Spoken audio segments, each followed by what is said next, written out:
back. So they've Gibson, accepted. Mayor Ralph Becker, Laura Zeilinger, and Chris Fuentes.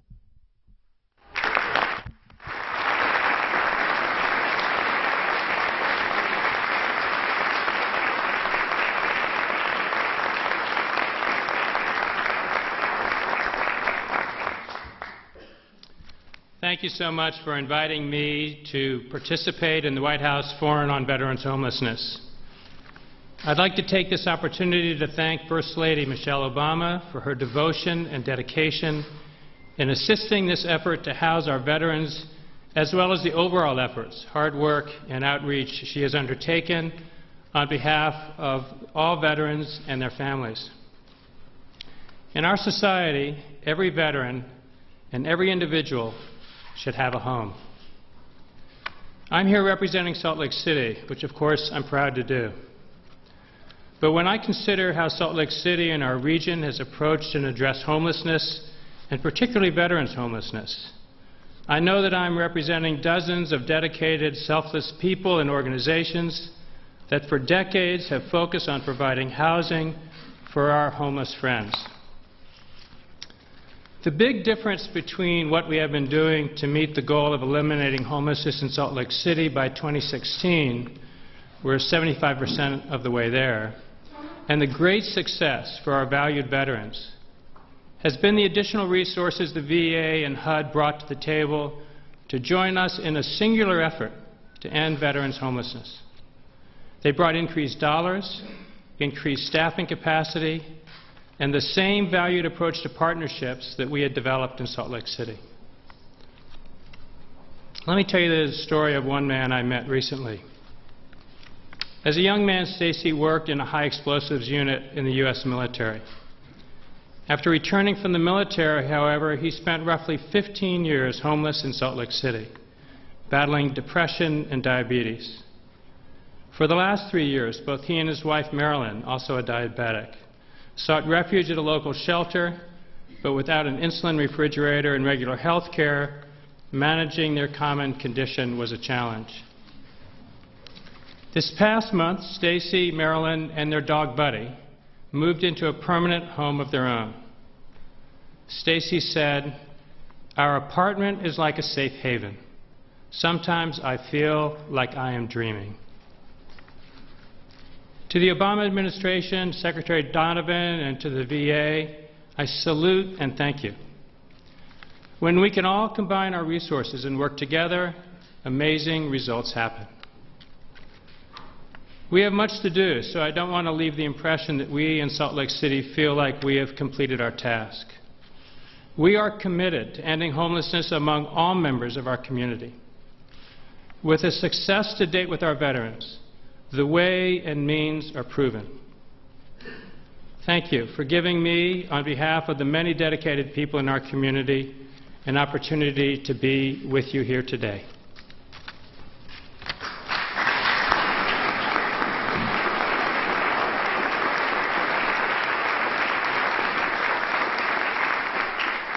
Now it is my great pleasure to introduce the gentleman named as the Acting Secretary of the Veterans Administration by President Obama on Friday. Acting Secretary Gibson has devoted his life to serving our country and our veterans. He graduated from West Point and served in the infantry. And most recently, he was the President and CEO of the USO. Acting Secretary Gibson has 20 years of private sector and nonprofit experience that he brings to bear to build a 21st century VA. Please welcome Acting Secretary of the Veterans Administration, Sloan Gibson.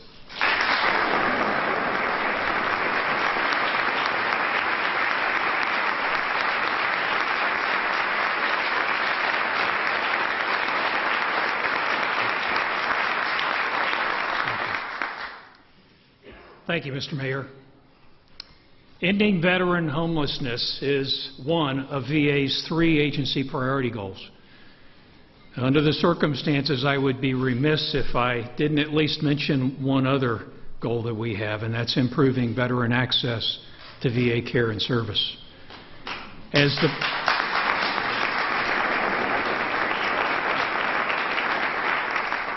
the President has directed, We are moving immediately to get veterans off of wait lists and into clinics, and we're taking action to fix the systemic problems that allow these unacceptable waits to occur. We demonstrated in the past our ability to tackle tough challenges. We've automated claims processing, cleared half the backlog, and we're on our way to eliminating veteran homelessness. But that last tough challenge we can't do on our own. It's a challenge that requires close collaboration among federal, state, local governments, and community groups. VA and HUD may have resources, but we depend on over 4,000 partners to extend services to homeless veterans. Last year, thanks to those partners, more than 45,000 veterans and family members were housed using HUD VASH vouchers. More than 60,000 were saved from eviction thanks to VA's supported services for veteran families. And more than 45,000 veterans found temporary housing through VA's grant and per diem program. All thanks to the collaborative relationship between public and private enterprise across our country. We've got a winning strategy. It's the housing first approach. Get veterans into permanent housing, then meet the clinical and other needs. The result is that we're not just getting veterans off the street, we're healing minds and bodies, and we're making better use of resources, which means that we can help that many more veterans. How does that work? Emergency room visits down 27%. Inpatient hospitalizations down 33%. Healthcare costs down 32%. Housing first works, and we know that it works best when we've got a close collaborative relationship with our partners in cities, counties, community groups, and local VA health facilities. That's why we need local leadership. Leaders on the ground in every city that take charge, that marshal the available resources, that help forge the necessary connections among the many partners that are required to make all this work. We've proven we can reduce veterans' homelessness. Now let's end it.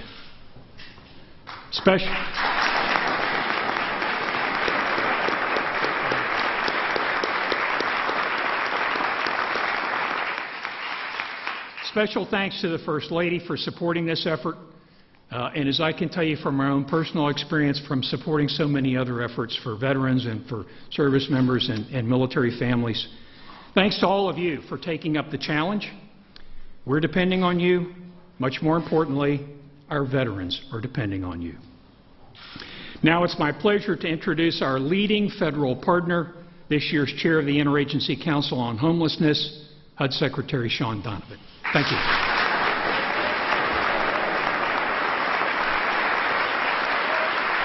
Thank you.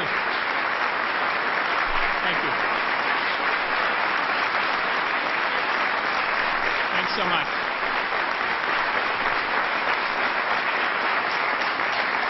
Thank you so much. Acting Secretary Gibson, thank you for the kind introduction. Much more importantly, thank you for your service to this country and for the work that's ahead of us together to house every veteran in this country. To all, clap for that. I look around the room, I see so many mayors who have become not just partners but close friends over these years. In this battle to end homelessness, you have been our warriors, you have been our partners. Thank you for your incredible commitment to this work. Let's give our mayors a round of applause.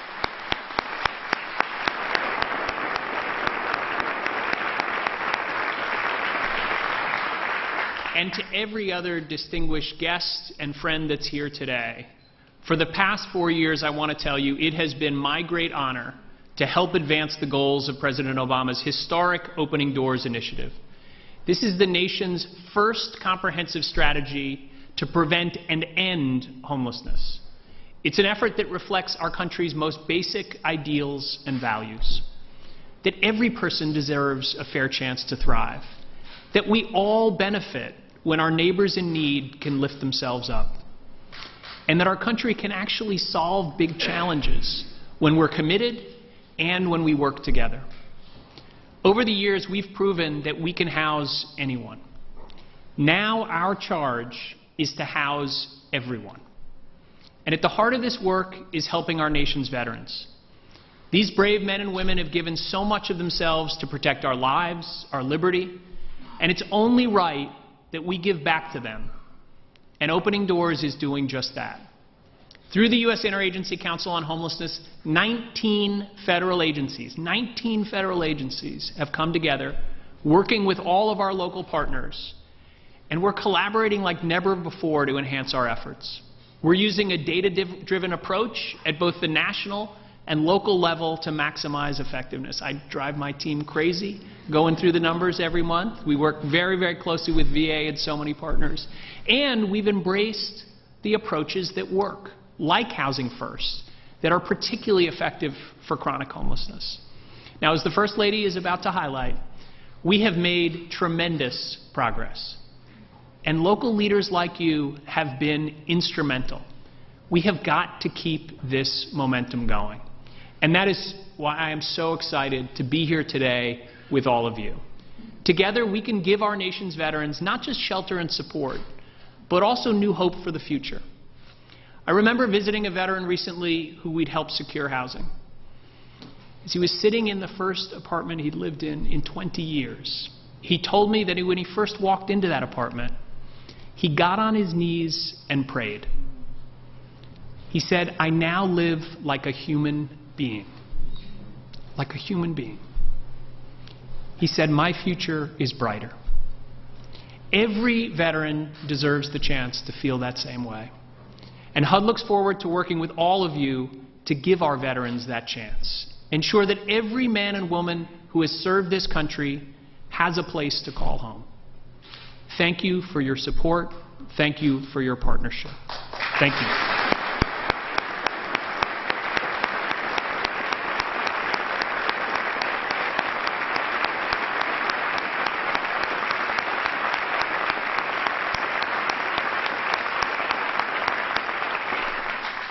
I now have the great pleasure of introducing Chris Fuentes, an American who served this country with distinction in Iraq. After returning home, she had her struggles, but she didn't stay down. In fact, after receiving a little bit of help from federal programs, she was able to lift herself up and is now doing incredibly well. And she's here today to share her story. So please welcome Chris Fuentes.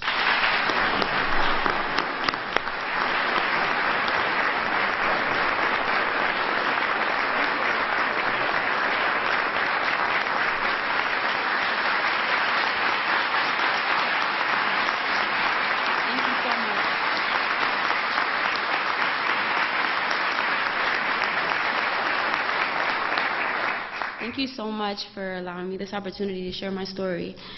My name is Chris Fuentes. I'm 25 years old. I have a daughter named Nyla who is 3 years old. I live in Philadelphia. I was in Operation Iraqi Freedom after my reserve unit was called into active service in Iraq.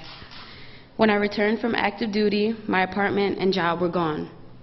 At one point, I found myself living in a car while my daughter stayed with my mother. I was all over the place, jumping from place to place, and had no stability. This really prevented me from moving forward. I knew that if only I could have a roof over my head, everything else would fall into place. Another veteran told me about the HUD badge program and said that I didn't have to be living like this. I didn't believe it at first, but I went to the VA in Philadelphia to try. They took my application, and eventually the case manager called me and told me I was accepted. On the day I found out I was approved, I cried. It felt like a big weight was lifted off my shoulders.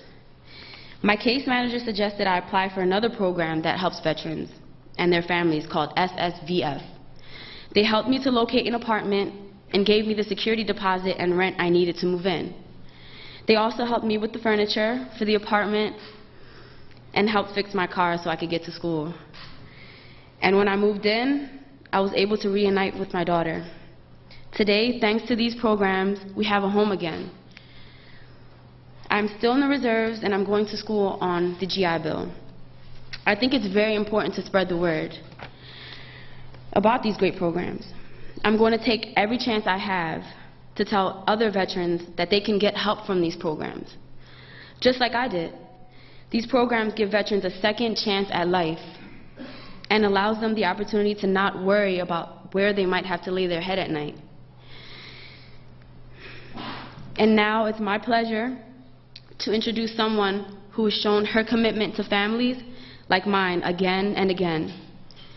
Together with Dr. Jill Biden, she launched the Joining Forces initiative to rally America's businesses, schools, hospitals, and communities to reach out to honor and serve our troops, veterans, and military families.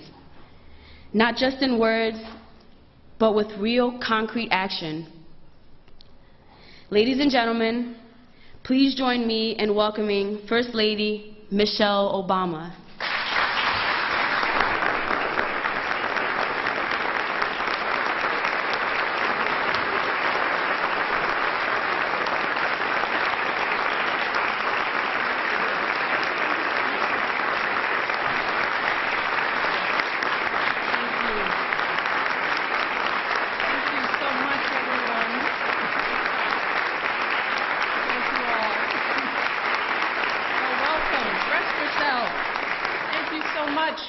This is a good news day, and I am honored to welcome everyone here to the White House. I want to start by thanking Chris. Let's give Chris a round of applause for her courage.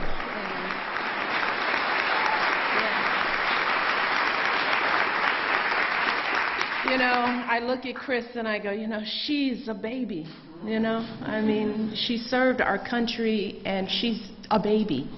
And Chris is also the face of veterans and the face of homelessness, which is why today is so important, and we are grateful that she could be here to share her story. We are proud of you, Chris, and proud of everything you're going to do, because we know you're going to keep contributing. So, I also want to thank Secretary Donovan for his tremendous leadership at HUD, as well as Mayor Julian Castro, who we are confident will continue to build on the progress that we've been making. I also want to thank Acting Secretary Sloan Gibson. Sloan and I have done some really good work together, and I am so happy he's joining us and is going to keep doing great work, and we're just grateful for his distinguished service to our country for so many years. As well as Mayor Becker for doing such phenomenal work in Salt Lake City. I also want to recognize someone who doesn't get a lot of attention, and that is Laura Zeilinger,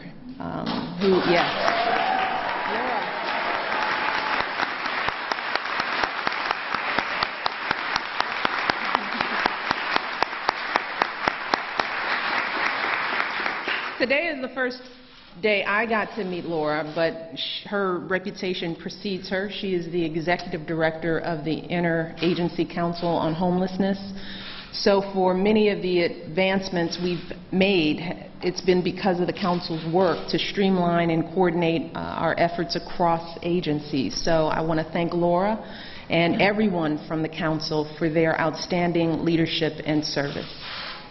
And most of all, I want to thank all of you here today, our guests, our mayors, our community leaders, the county and city federal employees who work day in and day out to repay our debt to our veterans. Now, unfortunately, homelessness among our veterans is an issue that we're all too familiar with.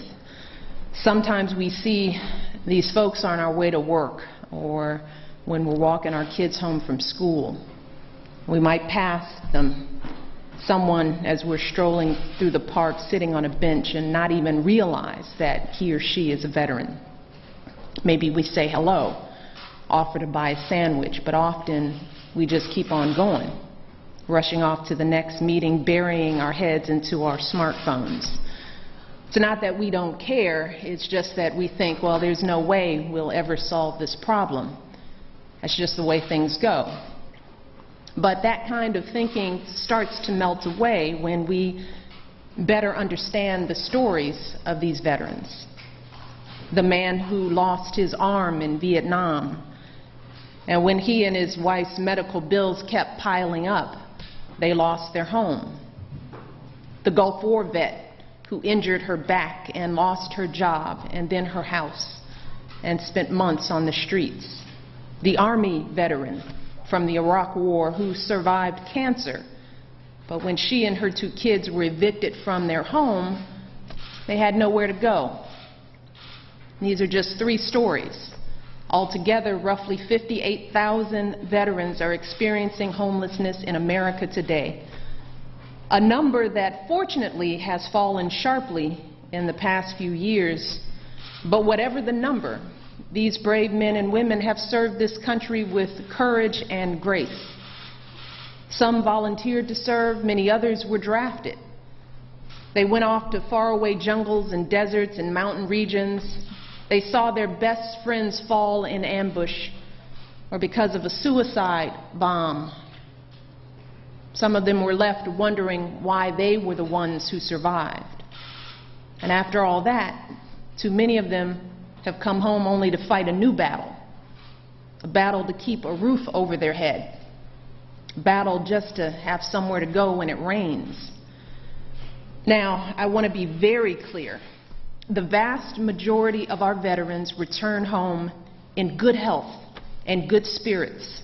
They go on to build good families, find good jobs. They keep serving this nation in their communities through their congregations and schools and neighborhoods. In fact, the percentage of veterans who are homeless today is actually just 0.3% of the total veteran population. But even one homeless veteran is a shame. And the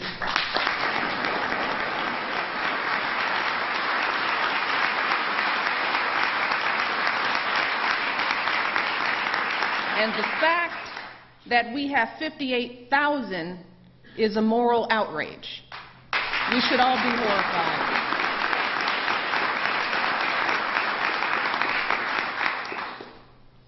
Tens of thousands of veterans who risk their lives for our country are sleeping in their cars or in a shelter or next to a subway vent. We should be horrified because that's not who we are as Americans. And so we can't just throw up our hands and say that this problem is too big for us. Because the truth is, it's not. When you break down the numbers, you see that those 58,000 homeless veterans are spread out across all of our cities and states. So even in some of our largest metropolitan areas, we're often only talking about a few hundred people. For example, as of a year and a half ago, New Orleans had a total of 211 homeless veterans, and they've been driving that number down ever since. In Indianapolis, the most recent count of vets still on the streets was 11. Now, these numbers are still too high because any number above 0 is too much. And that's why, as president, my husband vowed to end this problem once and for all. And he's doing, absolutely.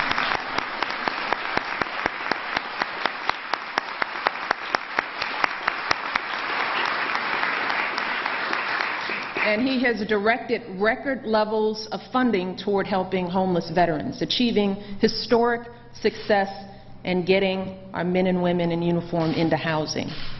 Almost 90% of today's homeless veterans served before 9/11. But this is the first time anyone has made this a government-wide priority. We've got HUD and the VA and the Interagency Council leading the way. And we're also working with the Department of Health and Human Services, the Department of Labor, and nonprofits and community leaders on the ground. We've cut through red tape and streamlined efforts across agencies, and together we have made some extraordinary progress. For instance, Chris told you about those housing vouchers from HUD and the VA that helped her find a home. That program has existed since the early 90s. And up until 2008, it had housed a total of about 1,800 veterans. But this administration strengthened it to historic levels, and since 2008, the program has brought more than 73,000 veterans out of homelessness.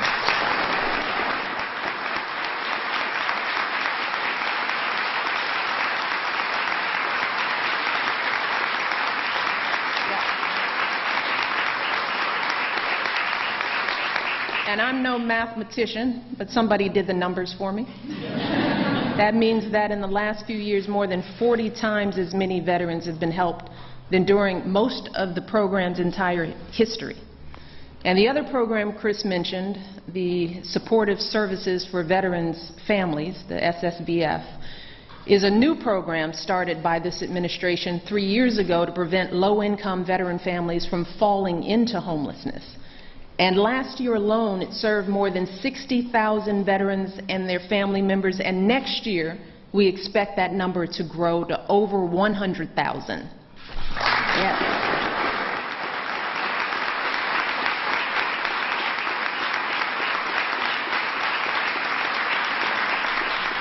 And as we all know, these programs are making a significant difference even during difficult economic times. Veteran homelessness in America has dropped by 24% in just 3 years. So we're beginning to make some real important progress on this issue. But we know that we are nowhere near finished. As I said before, any number above zero is way too high. And we still have tens of thousands of vets without a home, so we can't rest, not even for a moment. And that's why I am so thrilled, and everyone in this building is so happy to announce a new effort called the Mayor's Challenge to End Veteran Homelessness. We have got 77 mayors, 4 governors, 4 county officials on board already. These leaders, yes, yes.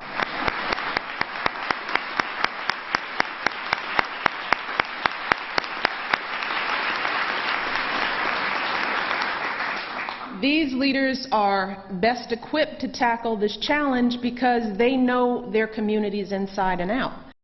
In touch with service providers who know these veterans by name. So they aren't just going to address veteran homelessness in their cities and states, they're going to end it. And they're going to do it by the end of 2015. That is an audacious goal.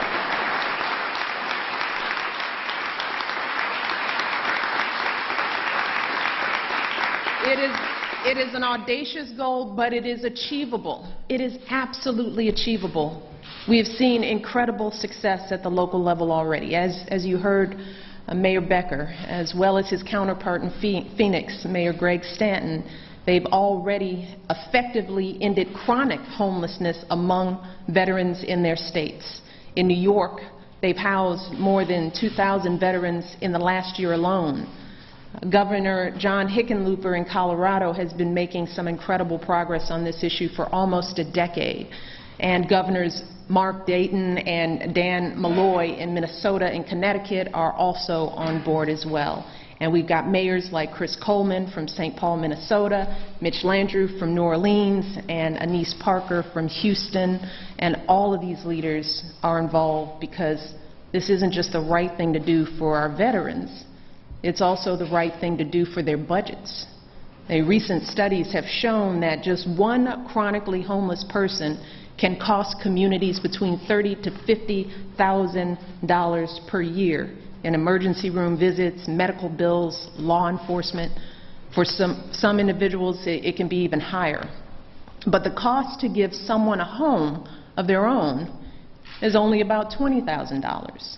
So this makes sense on so many different levels. And that's why I want to applaud everyone who is already leading the way in this effort. And I also want to urge more leaders across the country to get involved as well. We got to get more people. I know how competitive our mayors can be. I've seen it. That's why I'm very excited, because you guys like to beat each other and challenge each other. And we saw it in Phoenix and Salt Lake City. So I want to know if more mayors can challenge each other on this issue. Can you challenge a neighboring mayor or governor to see who can get all their vets into housing first? That's the kind of challenge. Can you challenge yourself to be the first to end veterans' homelessness in the Midwest or in the South? Take a region, get it done.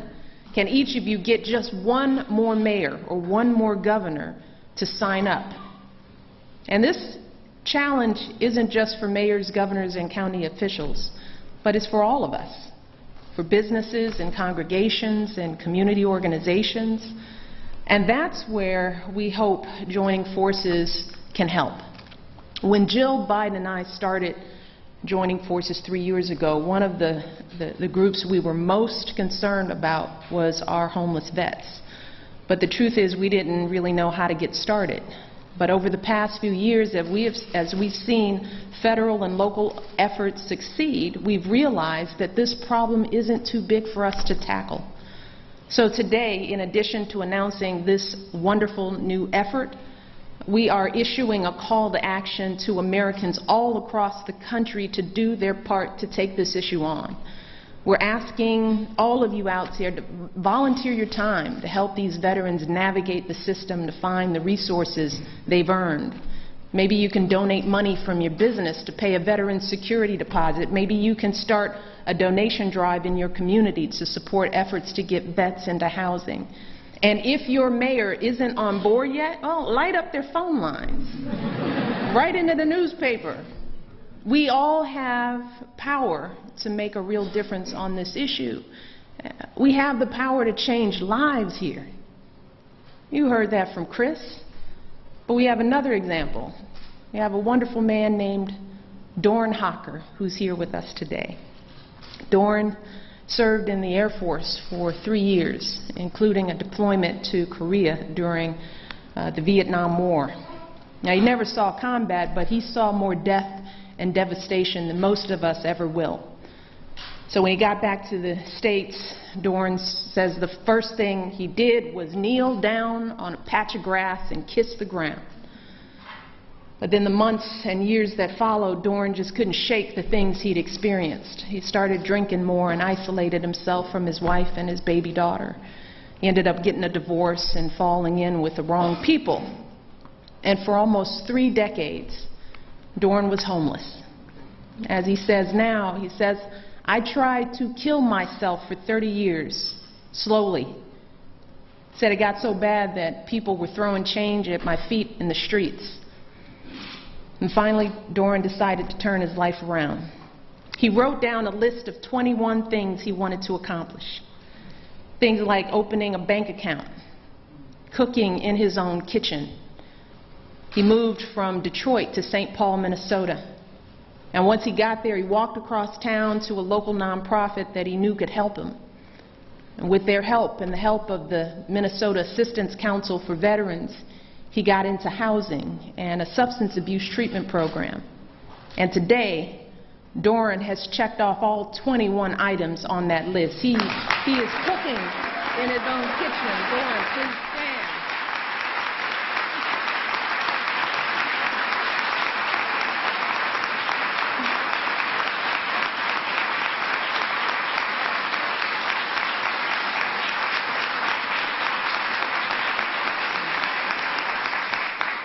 A little cooking in the kitchen, paying his own rent, even hugged his daughter, who he'd been separated with for almost 25 years. And like so many of our veterans, Dorn continues to give back. He is working full-time as a caseworker to help other veterans find and sustain housing of their own. He's dedicating his life to making sure that every veteran who comes home will never have to go through what he did. And here's the thing, that's especially important now, because with our war in Iraq over and our war in Afghanistan drawing to a close, thousands of men and women who risked their lives for this country are transitioning back home. And we cannot make the same mistakes for this generation that we've had for the past generation. So that means we've got to move quickly. We've got to share best practices between cities. We've got to find every veteran like Chris and make sure that she doesn't fall into homelessness in the first place. And we've got to reach out to every veteran from Dorn's generation and get them under a roof right this minute.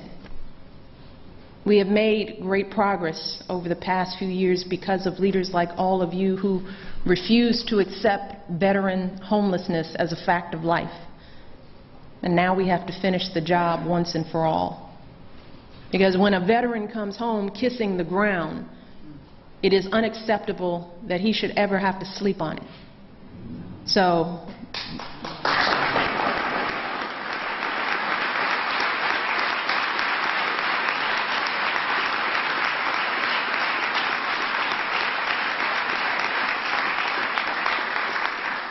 So just like it's our country's duty to bring back all of our men and women from the battlefield, we've also got a duty to make sure that every single veteran has a place to call home when they get here and for the rest of their lives. So thank you all. Thank you for this effort. Thank you for your courage. Thank you for all the work that so many of you have been doing on the ground long before we ever showed up. This means so much to these men and women and their families. It is truly a sign that they are coming home to a grateful nation, and I am proud to be a part of this effort. So let's get to work. Thank you all. God bless.